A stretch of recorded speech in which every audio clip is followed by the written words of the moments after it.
नमस्कार जय हिंद साथियों। अर्धवार्षिक परीक्षा विभिन्न जिलों में राजस्थान के विभिन्न जिलों में आयोजित की जा रही है 2023-24। उनके लिए ये क्लास महत्वपूर्ण है। जो निबंधात्मक प्रश्नों से थोड़े घबराते हैं, डरते हैं कि कौन से प्रश्न पूछे जाएंगे, तो उनके लिए ये क्लास महत्वपूर्ण है उन विद्यार्थियों के लिए।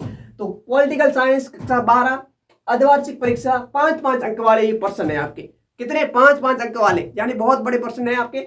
इन प्रश्नों को आपको तैयार करना है। जहां पर अर्धवार्षिक का पेपर नहीं हुआ है उनके लिए तो ये खास क्लास होने वाली है, क्योंकि क्लास आपके लिए ये मैंने इस बिल्कुल अर्धवार्षिक परीक्षाएं जो विभिन्न जिलों में हो रही है उसके अनुसार, उनके पैटर्न के अनुसार ये प्रश्न तैयार किए। तो इन क्लास को पूरा देखिएगा और फायदा उठाइएगा। पहला प्रश्न पूछा जा सकता है आपकी, क्या पूछा जा सकता है कि सोवियत संघ के विघटन के प्रमुख कारणों को बताना है। क्या प्रश्न है? और दूसरा प्रश्न पूछा जा सकता है कि 1990 में अपनाई गई शॉक थेरेपी के परिणाम को बताना है या फिर उसके कारणों को बताना है। दोनों प्रश्न पूछे जा सकते हैं, ठीक है। दोनों में से कोई भी एक या फिर दोनों में से कोई भी एक पूछा जा सकता है, ठीक है। उसके बाद में तीसरा प्रश्न है भारत और चीन के मध्य विवादों के कारणों का उल्लेख करना है और उसके निपटने के क्या सुझाव है, ये सुझाव देने, ठीक है। उसके बाद में चौथा क्वेश्चन है भारत और पाक विभाजन के परिणामों का सविस्तार वर्णन करना। क्या करना? सविस्तार वर्णन करना है भारत और पाक विभाजन। यहाँ पर प्रश्न पूछा जा सकता है कि भारत और पाकिस्तान के मध्य विवादों के क्या कारण है वो बताने। उसके बाद में पूछा जा सकता है प्रश्न 5वां कि 1990 के दशक में इंदिरा गांधी सरकार की किन कारणों से लोकप्रिय हुई, ये ठीक है। उसके बाद में आपके छठा प्रश्न पूछा जा सकता है कि सुरक्षा परिषद में भारत की स्थायी सदस्यता के दावों को उचित ठहराने वाले कारकों को बताना, यानी भारत को यूएनओ का सदस्य बनने के लिए, यानी जो स्थायी सदस्य 5 है सुरक्षा परिषद में, उनमें शामिल होने के लिए भारत के पास क्या योग्यताएं हैं, तो योग्यताओं को आपको बताना है, ठीक है।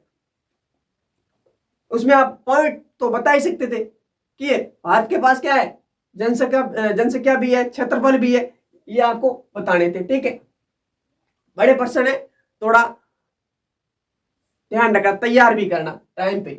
और 7वां प्रश्न पूछा जा सकता है कि पृथ्वी सम्मेलन में पर्यावरण को लेकर साझी परंतु अलग अलग जिम्मेदारियों को स्वीकार किया गया, इस कथन की विवेचना करनी है। इंपॉर्टेंट प्रश्न है, बोर्ड परीक्षा में नहीं, अर्धवार्षिक की बोल रहा हूं। अर्धवार्षिक जहां पर भी पेपर नहीं हुआ इंपॉर्टेंट है। ये प्रश्न पूछे जा रहे हैं, पूछे गए हैं और पूछे जा रहे हैं, ठीक है। उसके बाद में प्रश्न है आपका 8वां कि आम चुनाव 1971 कांग्रेस की पुनर्गठन का चुनाव साबित हुआ, इस कथन की व्याख्या करनी है।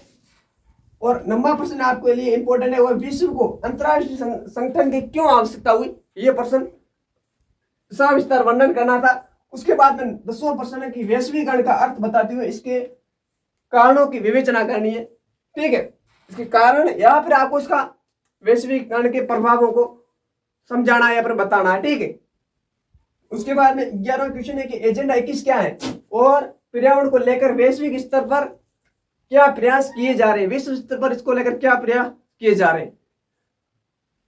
और 12वें क्वेश्चन टिप्पणी लिखनी है, किसी पर भी टिप्पणी आपसे लिखवाई जा सकती है, पूछी जा सकती है कि मंडल आयोग क्या था, इस पर टिप्पणी लिखो, या फिर आम चुनाव 1972, या फिर हैदराबाद का बिल्ले, या फिर रजवाड़ों का बिल्ले। तो ये थे निबंधात्मक प्रश्न जो 5 या 6 अंक वाले पूछे जा सकते हैं। तो ये थे आपके 10 से 12 प्रश्न, जो इनमें से अगर कहीं पर अर्धवार्षिक का पेपर नहीं हुआ तो उनके लिए तो ये रामबाण साबित होगा। ऐसी आशा और उम्मीद के साथ मिलेंगे नेक्स्ट वीडियो में। अब वीडियो पसंद आया तो क्या करना, वीडियो को लाइक एंड शेयर, एंड नए थे तो प्लीज चैनल को सब्सक्राइब कीजिए और बेल आइकन को जो घंटा है उसको दबाना ना भूलिए, जिससे कि आने वाले वीडियो का नोटिफिकेशन आपको मिल सके। मिलते हैं नेक्स्ट वीडियो में, तब तक के लिए जय हिंद, वंदे मातरम।